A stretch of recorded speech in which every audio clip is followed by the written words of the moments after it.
ہمارے اخلاق بھی سب سے اچھا ہونا چاہیے، ہماری طرز زندگی بھی بہتر ہونی چاہیے۔ ایسا نہیں کہ صرف رسول کا نام لے کہ رسول ہمارا، ہم رسول کے، لیکن جب عملی میدان میں آپ کو یا ہم کو کھڑا کر دیا جائے، جب عملی میدان میں ہم کو کھڑا کر دیا جائے تو ہم عملی میدان میں کہیں مار نہ کھا جائے، کہیں ہمیں رسوا نہ ہونا پڑے۔ یعنی اپنی زندگی کو اس زندگی میں تبدیل کر دیجئے،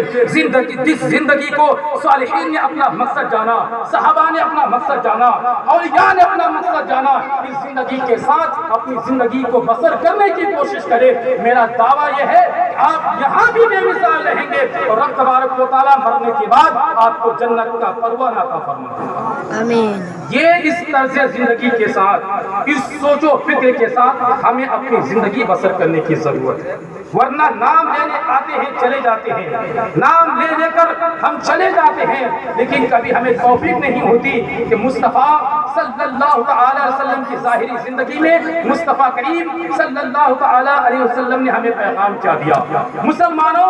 آج تک آپ نے، میرا دعویٰ ہے کہ آپ ہزاروں مرتبہ، آپ سینکڑوں مرتبہ پیدائش رسول کے متعلق یا وفات رسول کے متعلق آپ نے بارہا تقریر سماعت فرمائی، لیکن آج اس حالات حاضرہ کے مطابق آج دیکھا جائے تو آج لوگوں کو اور ہماری اپنی اصلاح کرنے کی ہمیں سخت ضرورت ہے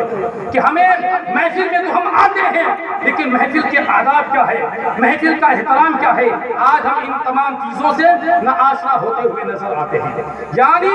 اپنے آپ کو مسلمان کہتے تو ہیں، اپنے آپ کو مصطفیٰ کریم صلی اللہ تعالی علیہ وسلم کا امتی کہتے ہوتے ہیں، لیکن یقین جانے مسلمانوں، کیا ہمارے دلوں میں، ہماری طرز زندگی میں یا ہم اپنی عملی میدان میں کبھی مصطفیٰ کریم صلی اللہ تعالی علیہ وسلم کی سنتوں کو شامل کرتے ہیں؟ کیا مصطفیٰ کا قانون کبھی ہم نے اپنے عمل میں شامل کیا؟ اس لیے کہ آج ہم نے اپنی عملی زندگی کو برباد کر دیا، ہم نے اپنی طرزی زندگی کو برباد کر دیا، جس کا خسارہ ہمیں یہ دیکھنے کو مل رہا ہے کہ آج ہمارے گھروں میں فتنہ فساد پیدا ہو رہا ہے، آج ہمارے سماج میں فتنہ فساد پیدا ہو رہا ہے، آج ہمارا معاشرہ برائی کی دلدل میں پھنستا ہوا نظر آتا ہے کہ آج صرف نام کے مسلمان ہم رہ گئے ہیں، جہاں کام کے مسلمانوں کی بات آئے تو علماء کی جماعت نظر آتی ہے، مہمانان رسول کی جماعت نظر آتی ہے، پرہیزگاروں کی جماعت نظر آتی ہے، لیکن مسلمان ہم کہتے ہیں کہ ہم گوشت کھانے والے مسلمان، ہم جمعے کی نماز پڑھنے والے مسلمان،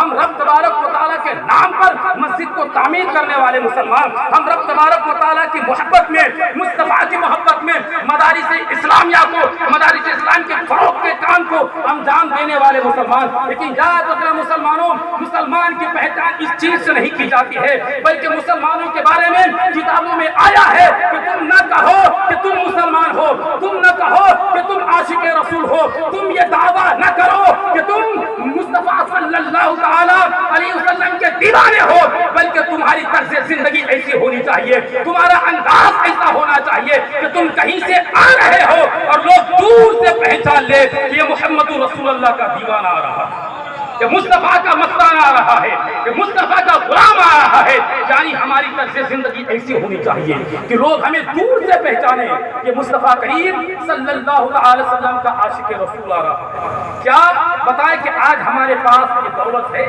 ہمارے پاس یہ نعمت ہے، ہمارے پاس یہ پہچان ہے، ہمیں بتانا پڑتا ہے کہ ہم مسلمان ہیں۔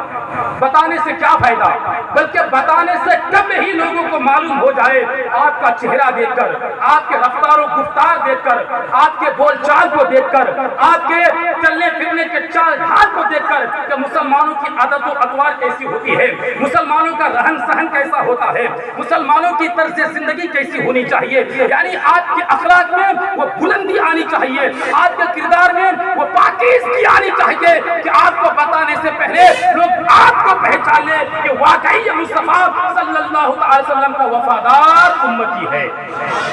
یہ ہونا چاہیے طرز زندگی، لیکن ہم ان تمام چیزوں میں سب سے پیچھے نظر آتے ہیں۔ اگر ہمارے سامنے کسی غدار رسول کو کھڑا کر دیا جائے اور اس کے سامنے ہم کو بھی کھڑا کر دیا جائے اور اس کو پہچاننے بولیے کہ غدار رسول کی امتیاز کیجئے اور وفادار رسول کی امتیاز کیجئے، تو ہم 200 دور بھاگتے ہیں۔ یعنی ہمارے پاس وہ رنگت نہیں، ہمارے پاس وہ دبدبا نہیں، ہمارے پاس وہ عمل نہیں، ہمارے پاس وہ لب و لباب نہیں، ہمارے ہمارے پاس وہ الفاظ نہیں، ہماری زندگی میں وہ طرز زندگی نہیں کہ کسی چیز سے ہم پہچانا جائیں کہ واقعی ہم مہمان رسول ہیں، واقعی ہم دیوانے رسول ہیں، واقعی ہم عاشق رسول ہیں۔ نہیں مسلمانوں، اپنے آپ کو پہچاننے کی کوشش کرو، ورنہ جس دن ہم نے مصطفیٰ کریم صلی اللہ تعالی وسلم کی شریعت کو چھوڑا، قرآن کو نظر انداز کرنے کی کوشش کیا، اسلام کے قانون کو فالو کرنے کی کوشش نہ کیا، دن رات مغربی کلچر کے مطابق اپنی زندگی کو بسر کرنے کی کوشش کیا، تو یاد رکھنا مسلمانوں، تمہاری نسلیں برباد ہو جائے گی، تمہارا مستقبل برباد ہو جائے گا۔ اگر تم چاہتے ہو کہ اپنی زندگی میں کچھ ایسے کام کر کے جائیں کہ آنے والی نسلیں ہماری طرز زندگی کے مطابق، اسلام کے قوانین کے مطابق عمل پیرا زندگی گزارے، قرآن کے مطابق اپنی زندگی گزارے، آج سے آپ کو وعدہ کرنا پڑے گا کہ مصطفیٰ نے ہمارے لیے جو قانون اس عالم جہاں میں نافذ فرمایا ہے، انشاءاللہ ان تمام چیزوں کو اپنی عملی زندگی میں شامل کریں گے، انشاءاللہ ان تمام چیزوں کو اپنی عملی زندگی میں شامل کریں گے۔ یاد رکھیں مسلمانوں، آج دنیاوی اعتبار سے دیکھا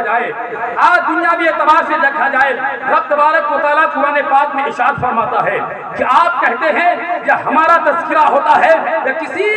مکروہ تحریمی کا مطالبہ ہوتا ہے کہ آج رسول اللہ صلی اللہ علیہ وسلم کے ذکر کو ایک وقت میں مستقل کر دینا، ایک وقت متعین کر دینا، جبکہ قرآن پاک میں آیا ہے وَأَمَّا بِنِعْمَةِ رَبِّكَ فَحَدِّثْ، یعنی اللہ تبارک و تعالیٰ کی نعمتوں کا خوب چرچا کیا جائے، خوب چرچا کرو۔ تو رب تبارک و تعالیٰ کی نعمتوں میں شمار کیا ہوتا ہے؟ صرف ہماری زندگی رب تبارک و تعالیٰ کی نعمت نہیں ہے، ہمارے ہاتھ پیر ہی صرف رب تبارک و تعالیٰ کی نعمت نہیں ہے، ہمارا دل، ہمارا دماغ، ہمارے جسم میں جو طاقت و قوت ہے، جو خون کی حرارت باقی ہے، یہ تمام چیزیں رب تبارک و تعالیٰ کی نعمتوں میں شمار کیا جاتا ہے، اور ان تمام چیزوں میں سب سے افضل درجہ رب تبارک و تعالیٰ نے مسلمانوں کو عطا فرمایا ہے، وہ امت محمدیہ میں عطا فرمایا ہے، ہمیں کلمہ پڑھنا نصیب عطا فرمایا ہے۔ اپنے مقدر پر قربان جائیے کہ کروڑوں روپیہ کما لینے کا نام کامیابی نہیں ہے، لاکھوں روپیہ کما لینے کا نام کامیابی نہیں ہے،